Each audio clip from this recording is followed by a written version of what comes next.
Welcome to Shifting Impressions, Conversations with the Realm of Beings, with me, Gretta Chamberlain, Yvonne Kraeher, Leigh Stima, and the Realm of Beings.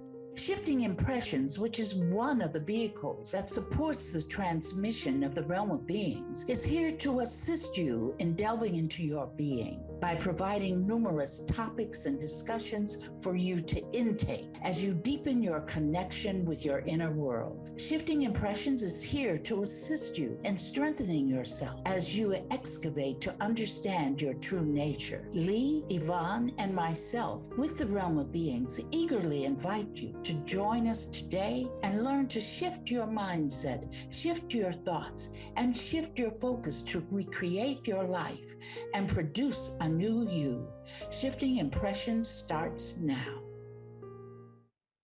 Hello, listeners, and welcome to Shifting Impressions, Conversations with the Realm of Beings. I'm Leigh, and I'm here with Yvonne and Gretta and the Realm of Beings. And as always, we are very happy to be on Transformation Talk Radio every Friday at 8 a.m. Pacific, 11 a.m. Eastern. So thank you for joining us. These conversations will help you examine your life and your creation of reality. They will help you to shift your impressions and understand what you're creating in your life and how it shows up. So today, listeners, if our consistent listeners know our format, basically, that every week Gretta has downloaded a quotation from the Realm of Beings, and we usually unpack that. But today we are going to be mixing it up.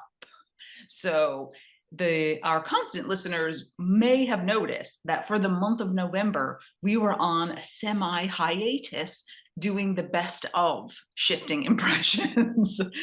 And that was because Gretta was experiencing some health challenges. So today we will live unpack what those health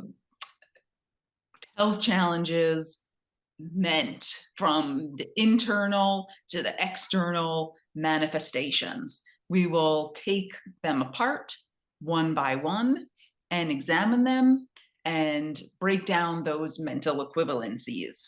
So, ladies, I've been waiting for this with anticipation. How is everyone today? Fine. I'm just cracking up. Yeah, I'm just cracking up because, when we decided to do it, well, I was doing it anyway. I had Exactly. You were experiencing it. Right. I was experiencing it. And then the other thing was that I needed to know why I was experiencing it. I was taking my supplements. I was building up my immune system. I don't go out that much, mainly because I'm facilitating on the phone for people and writing. So, it's not like I run here and run there. So here I am starting to experience this since Halloween. Whoa. Halloween. Gretta, back up. Let's kind of take this step by step from the beginning, because I know there's a story wrapped up in there. So tell us a little bit of the story. And you mentioned before that it was your daughter who actually stalked you and said, "Hey, Mom, this is why this is happening." Right, that's exactly what she did. Exactly. Tips from the outside are always welcome. So, let's go through this. Yeah, because she, you're right, Leigh, Kai, who's grown up in these understandings, said to me, "Why did you create this experience?" Let me tell people what the experience is. I created to have COVID, pneumonia, and a sinus infection at the same time. So that's the experience we're coming to talk about today. How did I create that? So when she asked me, my response was, I don't know. I haven't been able to figure out why I would do that. I mean, for 2 years, I've been taking my supplements, to build my immune system so that I wouldn't go through something like this. Okay. So now all of a sudden, here I am. I tell people, I said, doggone it. I said, it came into my house. Ooh. All 3 of them. I say it came into my house and said, okay, we've got to help Greta learn these things about herself. So, I even tell people, I said, I'm in my little office where I am now. I said, it even found me. It said, there she is. Come on. Pneumonia. Come on, pneumonia. Come Pay on. attention. Yeah. Sinus infection. Get up in there, you know. And so she told me, she said, let me tell you why you created that. And I said, go ahead, Kai. I said, go ahead, tell me. So she laid it on me. And that was the beginning. After that, I really started to even look any deeper. I don't know if we'll be able to get into that today, but it goes, I start traveling all the way back to when I was in my 20s. Because I'm 75 now, for those people who don't know that. And so I had to go back that far, and even before that, to really get down to the nitty gritty. Go ahead, you're going to ask me something. Yes, I just wanted to know because, can you share with us what her realization was for you? Okay.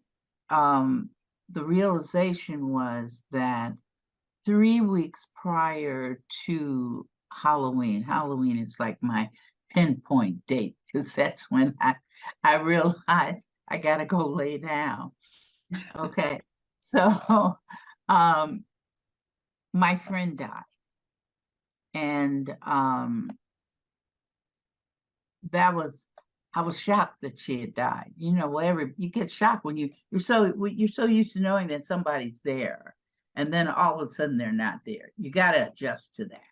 So I was adjusting to that, and then I fell into my facilitation mode. So, but let me stop that and say my relationship with her she was a mentor for me. I was her facilitator, which meant that I took care of emotional challenges she had, maybe some physical challenges she had, things that she wanted to change, shifting her impressions. And she did the same for me, because she was also a facilitator, could do basically some of the same things that I do now. So that was our relationship. We didn't talk every week, but we knew that the other person was always there. Okay. All right. So I find out a friend of mine who's also a mutual friend calls me, tells me, I'm not going to mention her name just for privacy, but that so-and-so died. And I said, wow. So I call her husband, who's also more of a mentor for me than she was. And I said, what happened? So he informs me that she made her transition by way of cancer, which she never called me about to say, Greta, can you help me with this? Never. So I guess she didn't, this is my speculation, I guess she did not want people to know that she had created that for herself.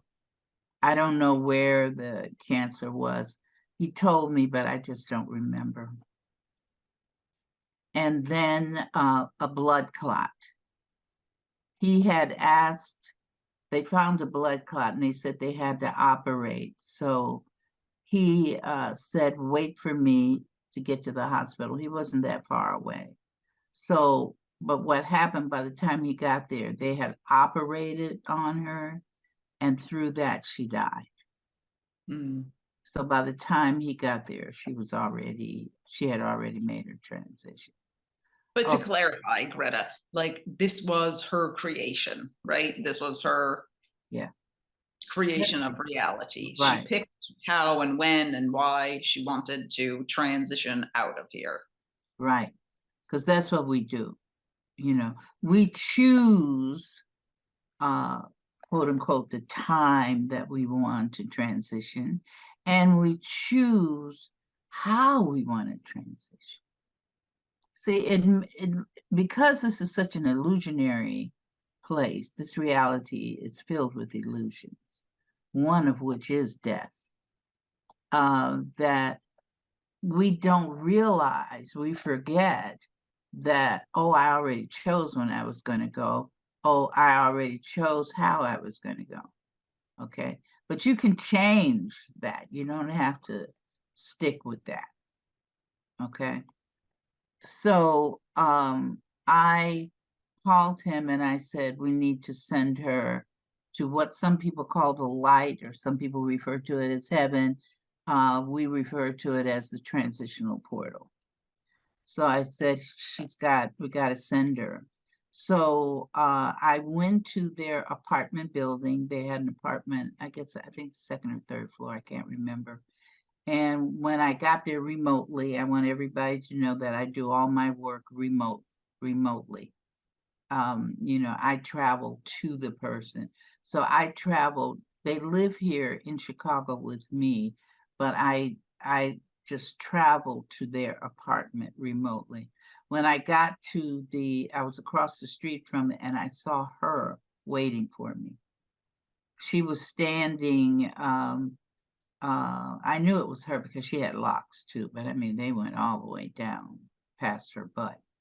But, you know, she was standing there. She had it looked like a gown, you know, no collar, just a round circle around her neck, and long sleeves. And the gown went all the way to her feet, and she had no shoes on. That's how she appeared to me. But she was very calm and peaceful, and she was waiting for me. And I have to preface, well, no, I'll talk about that when we get to it. But so we walked up the steps. She took me up to the apartment. And then I realized that because when someone makes their transition, you can, if they give you permission, eliminate some of the lessons. Because when you make a transition, you go into the next reality, the transitional portal, the next reality, with your lessons that you have not learned here. So sometimes with people who have cancer and things like that, you know, we will go in, and when I mean we, that's the realm of beings and myself, and can remove those challenges from the person if given permission. So I was given permission, and I said, blood clot. Now, here we get into mental equivalencies. Anything that happens to your body, a dis-ease that happens to your body, or you have an accident, all things like that, there are reasons for it. It's not by happen chance. So the mental equivalencies the idea of mental equivalencies have been around since 1948 or before. Okay, so I had looked into the references already to review blood clot. Anything dealing with the blood has something to do with you not being joyful. Think blood, think heart, that's joy. So when she created the blood clot, she created to help her transition out of here. Blood clot represented lack of joy that she had inside herself. Now, this is significant for everybody to remember this part, because when I start to talk about myself, it's going to make reference to that. Cancer, I don't care what kind of cancer you have. Cancer is a sign of holding on to little hurts. In other words, you believe that somebody hurt you.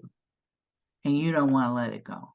In other words, you don't want to forgive them. That's usually it. I don't want to. Ending resentment, right? Absolutely, absolutely. So when I knew she had cancer, I said, wow, she's been hanging on to little hurts. Okay.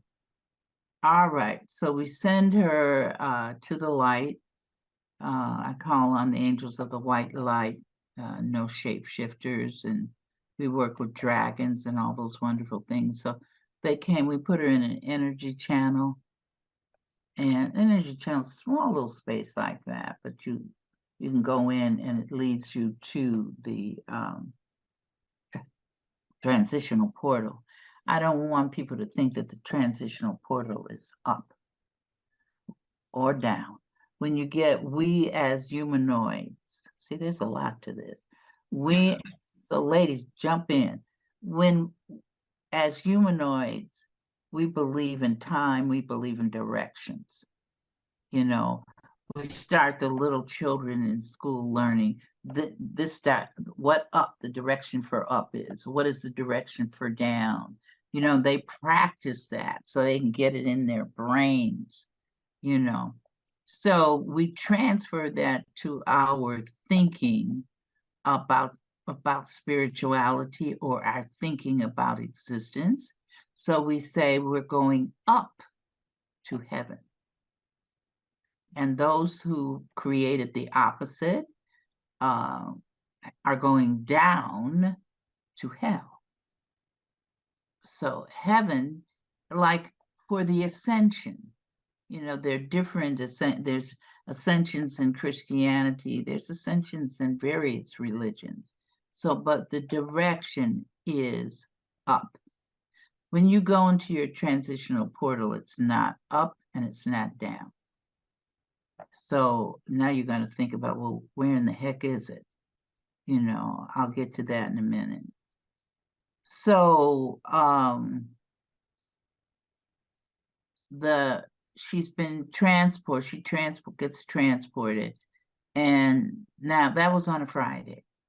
On Sunday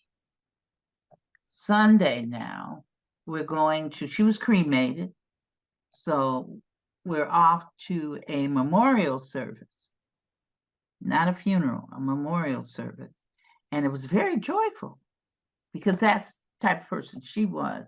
And she was a clinical social worker and she was a minister of a church that was Christian-based, that was within Christianity, but was metaphysically based.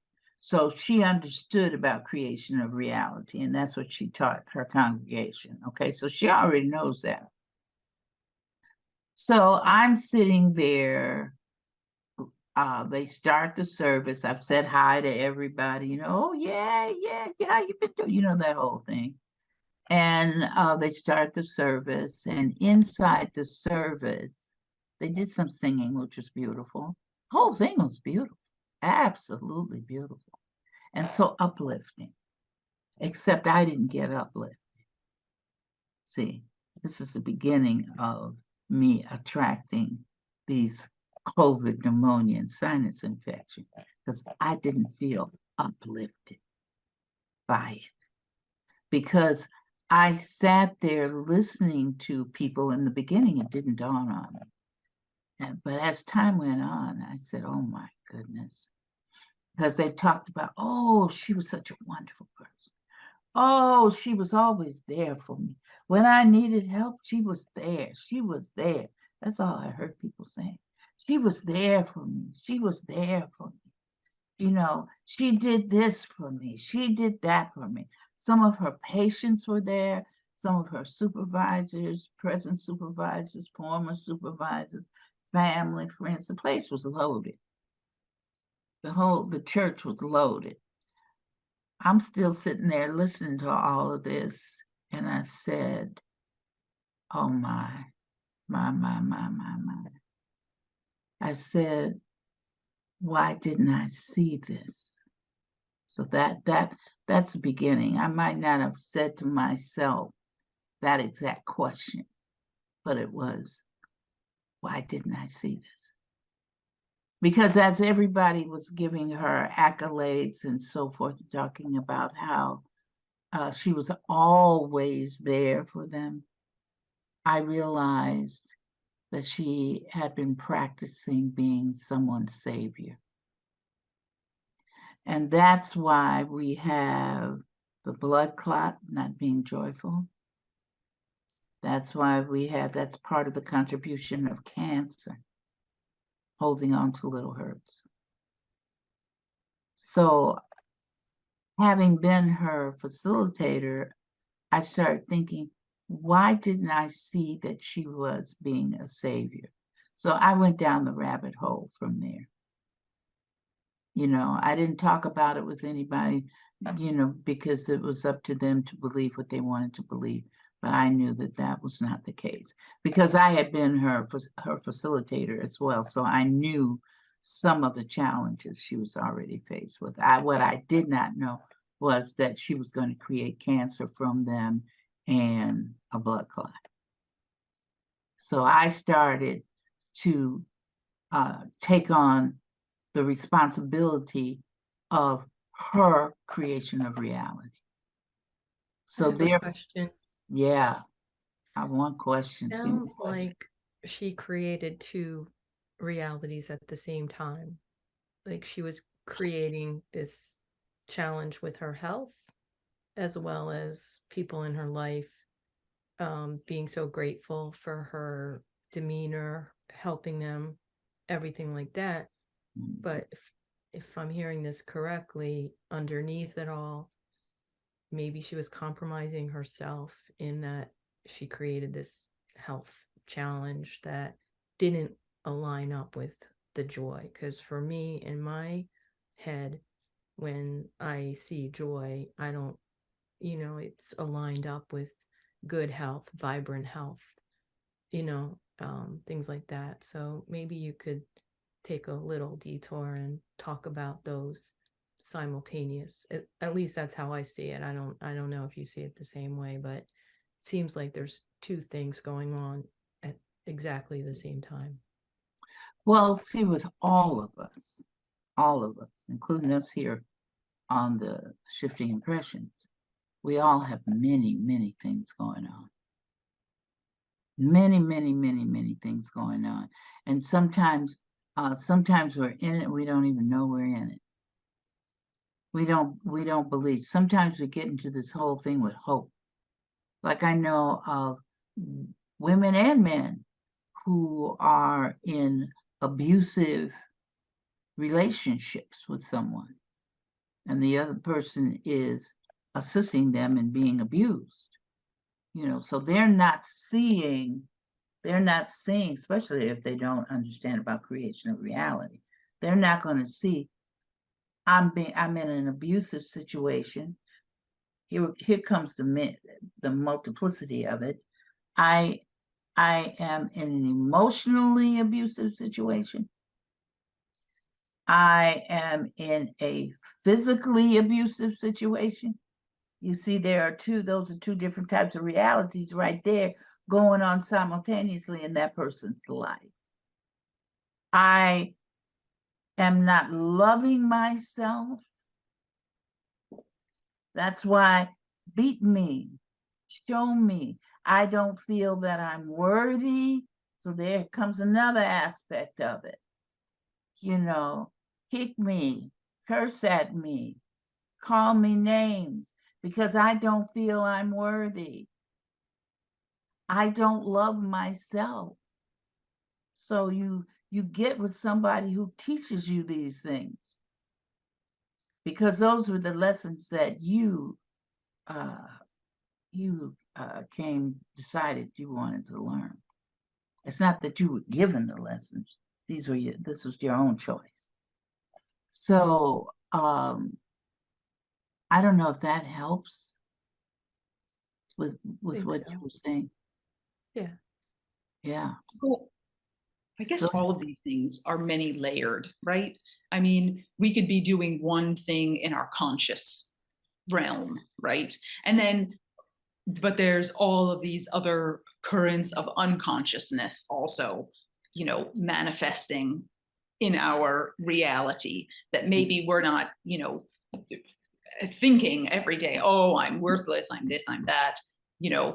Maybe you are the person who seems like the happy, joyful person, the helper to everyone else. However, the undercurrent of that is, oh, I need to help everyone else so I can feel good about myself, or so someone can view me as something that I don't necessarily feel inside. So, right, like these many like folded realities come from all of these layers of consciousness, unconscious, conscious, subconscious, all of these streams that are that we create to have in our lives, right?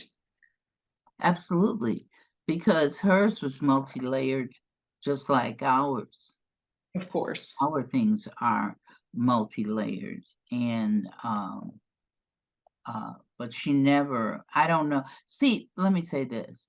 When you want to be somebody's savior, it is not that you're really trying to help that person. It's that you want to make your environment, or the reality that you are consciously existing in, you want to make that reality safe. You don't feel safe in your environment. So therefore you must control it. You have to feel, I got to control this. All this is going on at an unconscious level, because you can go out and say, oh, I'm going to try and help my neighbor every day. I'm tired, but I'm going over to my neighbor's house and help wash her dishes and help clean her house before I clean my own, because I want to help her. But that's at the conscious level. That's what you think you're doing. But see, every time you do something, there's something underneath it. And one of the things about being a savior is that you want to save people, and you want to save people because you are a fearful person. Not, let me correct myself, not that you are that, but you are experiencing being unsafe, which scares you. That's why. I know one thing, when I was sitting in the church during the memorial service, I said to her, I said, thank you so much for teaching me this, for reteaching me about saviorhood. And what I developed from this experience was, we have that old saying that stress can kill you. You've heard that. Mostly people have it. I've added something to it. Saviorhood can kill you too. It can kill you just as much as the other, as stress. Because if you even think about it, trying to save somebody, look at the energy you have to do to put through that. And then a lot of people don't want to be saved. Because when you try and save them, what goes with saviorhood is victimhood. That's what happens with that. You become the victim. Why? Because sometimes the very person you're trying to save turns on you. You create that reality. And they can turn on you in almost all kinds of ways. They might tell you, you're trying to say, I don't want that. I never wanted that. What are you bringing back to me? I don't believe that. They're going to give you something. You're going to get something, because soon as you step into that little thing called saviorhood, a little bit victimhood sneaks right up behind it. There you go. Gretta, So, can we go ahead. We want to take. Oh no, I was just wondering if we can pivot back a little bit because so we got a little bit of a backstory on your friend. And now, what was it that Kai said to you to make you have that aha light bulb moment about what you were creating for yourself? She told me, she said, Mom, when you were talking to me, of which I can't even remember the conversation, she knew. She said, you remember you were saying things like, why was she a savior? Why couldn't I have seen it? It was things that I said to her about my whole feelings about my friend deciding that she wanted to leave. So it was just my conversation with my daughter, and she said, you didn't hear yourself, did you? So you effectively were blaming yourself. In a sense, yeah, because I went straight down into the rabbit hole where I tell people don't go. I mean, I went into the rabbit hole myself. I sat down there. I had tea with Alice. I had tea with the rabbit. And I had tea with the Mad Hatter, and probably called the Queen of Hearts with it. I mean, I was down in there.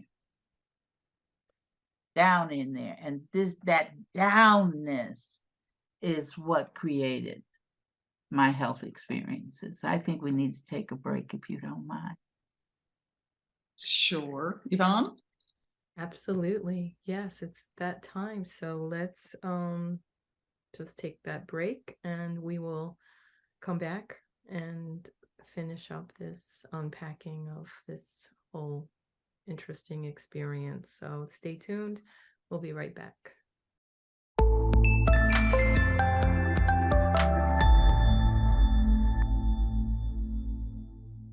Hello, and welcome back to Shifting Impressions, Conversations with the Realm of Beings.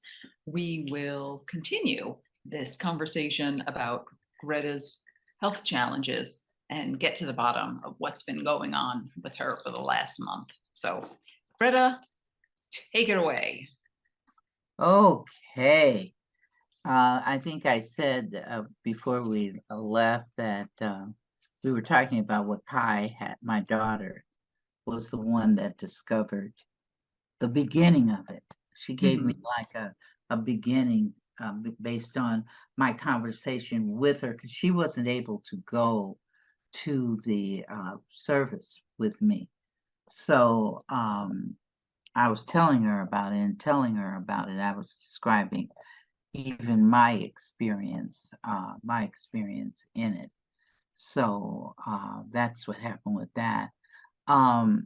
Halloween, about 2.5 weeks later, I started feeling really tired. I mean, my daughter and I had, in my neighborhood, people bring, let me preface this by saying, it's Halloween. I spent a whole week or a week and a half preparing for Halloween for the children, because they come into our neighborhood in carloads. People from other neighborhoods bring their children. They bring the cars, park them, and you see all the 4 or 5 children getting out, right? So last year, my husband gave out 100 bags. And he said, oh, that finished in about an hour. So I said, oh, we need more bags, right? So I'm so excited over it. My daughter helped me. We had 300 and some bags of candy ready. We had a big box, and my husband was helping, and he's the one that did it last year. And so I said, just put your hand in the box, pull out a handful of candy, and just drop it in their bags, their own personal bags. I said that we do that when we run out of our bags. So he said, okay. So I went downstairs, I was upstairs, and the children started ringing the bell. And so he was there, and I said, well, I'm going to go down the steps to help him distribute this candy, which I was so excited about putting together for them, right? Man, I got down to the second level of my steps. I looked at the children coming to the door, and I looked at him distributing it, and I said, well, that's it. I turned around, went back upstairs, and got in my bed. And I stayed in my bed. This thing has been going on since Halloween. So you see, we're in December, getting ready to go into Christmas, and I'm still recuperating from this experience. So note now, some people can experience to get COVID and be through with it in 5 days. And they're feeling just really like my daughter's father, he said, I said, you had COVID? He said, yeah, I had COVID, but it only lasted 5 days with me. I said, oh, okay. Then some people are going on forever. And, and I didn't want, I'm kind of in between. I'm not going on forever, but I'm not. 5 days was like I was still in my bed going, I can't get out. So I went to the emergency room, and the emergency room, after 2 weeks, I went to the emergency. I had taken my COVID test at home. It said negative.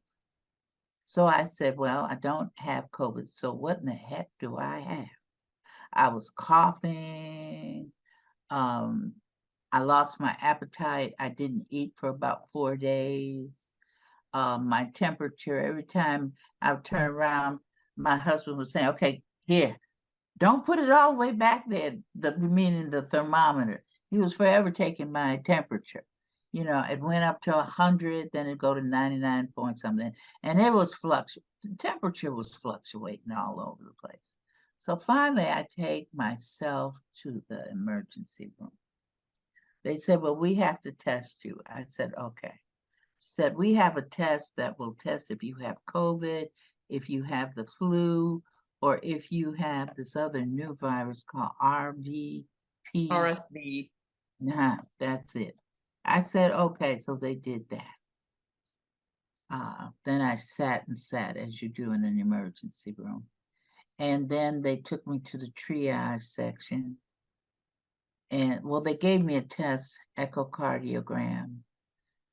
They said, oh, your heart looks good. I said, well, that's a good thing. I said, at least my heart is good. Then they take me back to the triage, and, you sit on the table and wait another hour for the doctor, and I'm sitting there. And finally, I guess, resident doctor comes in and says, well, you have COVID. So I just sit there.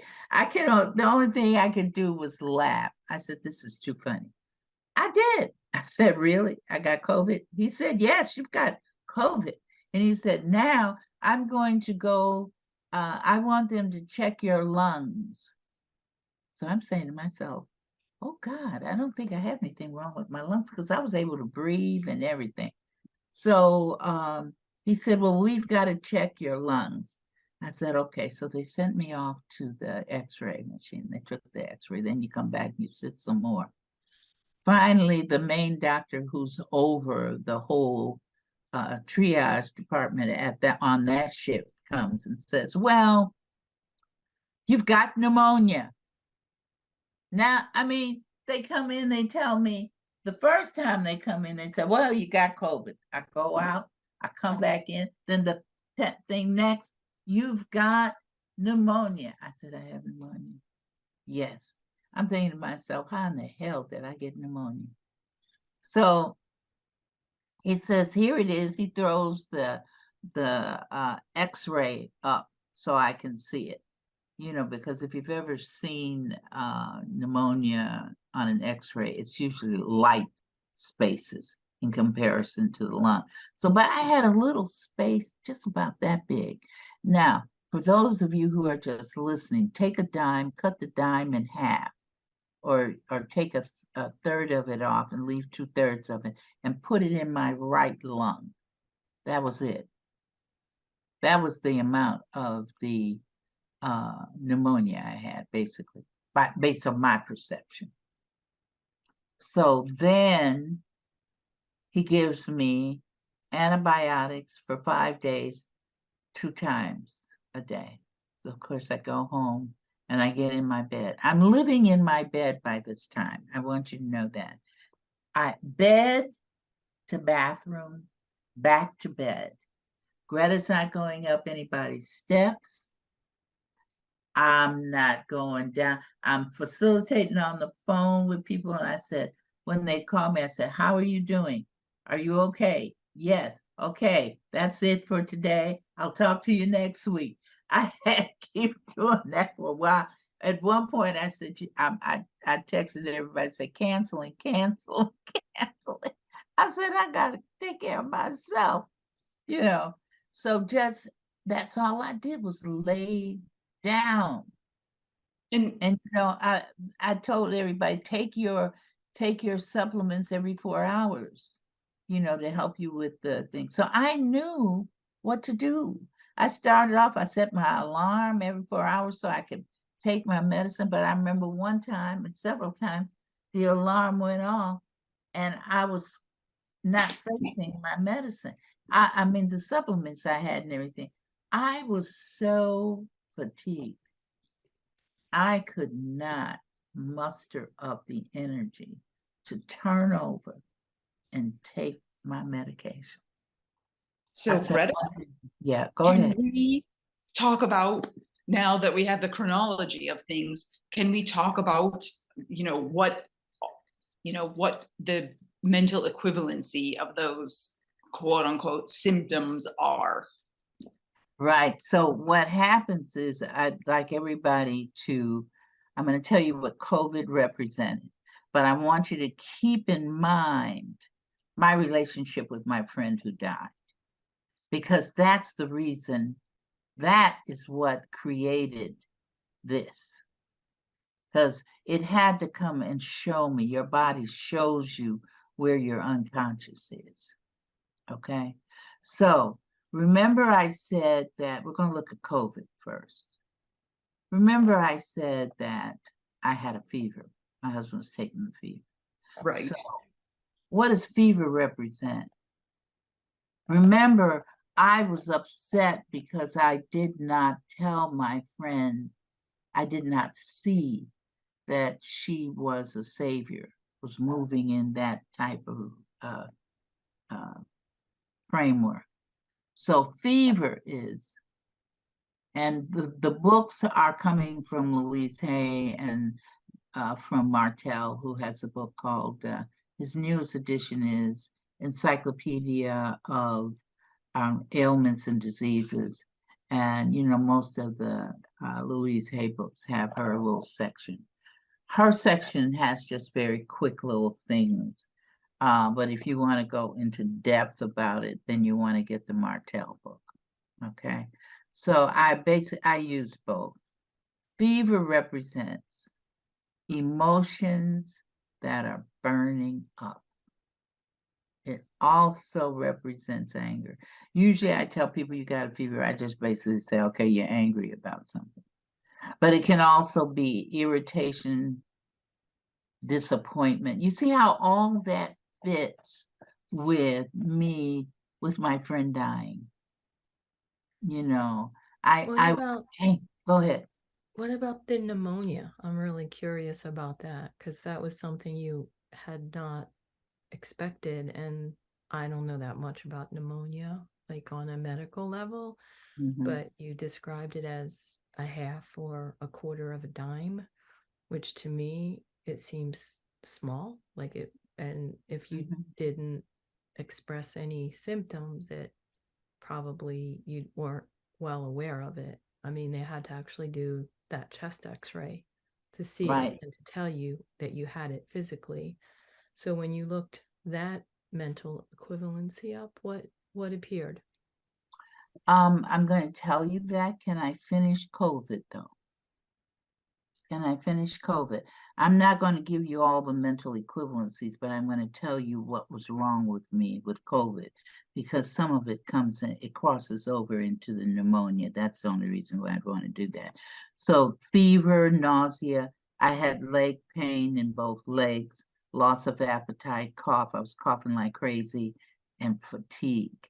And increased COVID has a tendency that if you have arthritis, because I've worked with people who are experiencing arthritis and then they have COVID, one of the things that it does is that it exacerbates the Because it's an arthritis. inflammatory response, so it's just making absolutely. things more inflamed. Right. So that was that. Now let's go down to pneumonia. One of the doctor asked me, what symptoms are you exhibiting? The one thing that I told him, even though there were others, but the one thing I told him was, I am tired. And he said to me, that is because you have pneumonia. That was one of his things he said to me. So I said, okay, I said, my goodness, if that little bit is making me feel the way I'm feeling now, goodness, what happens when you have it in fully blown in both your lungs and so forth? Okay, so fatigue. Fatigue, what does fatigue do for you? Fatigue keeps you from doing what you need to do. Not unless you're plugging through. But this type of fatigue, you don't want to do anything but lay down. That's all you want to do. So what was that helping me? What do you think that was helping me do?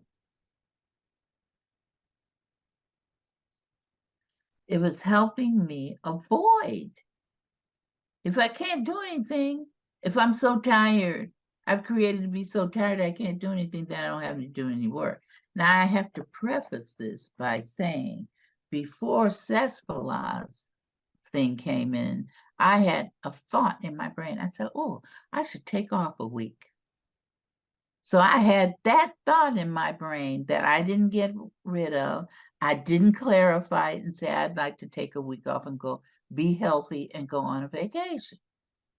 No, I just said point blank, maybe I could take a week off. So that shows everybody, you need to clarify what you mean by that. I'm doing better, because before, when I'd say I need to rest, I'd always wind up in the hospital. So, but I didn't wind up in the hospital this time. I just wound up staying in my bed. So fatigue is a way for us to avoid work. Fatigue is a way for us to avoid doing. You don't have the chutzpah to want to get up and do something. It's really challenging. So that is the production of the fatigue. And then my lungs were affected because that's where the pneumonia was. It was in my right. Notice it was in my right lung, not my left lung, in my right lung. And right side for us in Western culture means male. So there are challenges with males. And I can't even begin to go into that whole part of it, okay? Because that would really be about 2-3 hours unpacking this stuff. So what did the lungs do? Here are some of the mental equivalencies. Desperation. Emotional wounds not let to heal. So I created an emotional wound because I'm thinking, I'm her facilitator, and I didn't see that she was trying to be a savior. If I had seen that she was trying to be a savior, I could have facilitated for her with that. So that was a wound right there, not to heal. And tired of life, tired of, I really got tired after I, said I didn't follow through, or I wasn't up to my best in reference to her. And the other part of it is I was so sad that another mental equivalency of it is that when you have lung challenges, you're smothering your tears. That fit for me. So I was crying inside. I felt wounded inside that I did not do for this woman. In other words, what was I trying to be? I was trying to turn around and be her savior. The very thing that I said I need to help her with. So in being her savior, I took on all that. And then one other thing for pneumonia, I mean, there are other things for pneumonia. I only chose the things that I thought that fit me. And feeling sad and depressed. So I went into a little depression because of that. So what else could it do but come? What else? You see? And now that you've made these realizations, right? What is the next step? Is it just to be aware, to understand No. why this occurred? When I realized I had gone down into the rabbit hole, and I realized that I was sitting there with all those, the rabbit and all the other characters, I started doing my QDRs like crazy. I started QDRing. I said, I release all emotions and thoughts that are supporting me in creating and maintaining COVID, pneumonia, and the other one too that I didn't know at the time until I went to my doctor for him to check me, my regular doctor. He said, oh, you have a sinus infection. So the sinus infection, the pneumonia, and the COVID had all been happening at the same time. I just wasn't really aware of what each one was until I went to the doctor. So QDR, quick release, quick displace, replace. I did that. I did the affirmation, we love ourselves unconditionally. That one, I'll say the whole thing for those people who don't know it, but it says we love ourselves unconditionally, we forgive unconditionally. We love ourselves unconditionally. We feel ourselves, loving ourselves unconditionally. We forgive ourselves. See, that's very important. To forgive yourself for something you created that you didn't want, really, you know. So we forgive ourselves, but now here comes the biggie. We thank you, we thank you. Because I recognize that I created this reality. I recognize that the COVID, the pneumonia, the sinus infection, they were all teaching me something that I needed to learn. That was probably stored in the back because it goes deeper than what I'm saying right now. But I recognize that to say thank you, thank you, thank you to each one of them. Thank you for showing me where I was. Sinus infection, frustration. Frustrated about she died and I wasn't there to help her. Not only that, but she didn't call and tell me she had cancer. So that bothered me. Why didn't you do that? You know, and lack of providing my needs. So what was my needs? My needs was to be caring and sharing for my friend. And then the other one for the sinus infection, which really fit, was deprived of someone. That's what that is.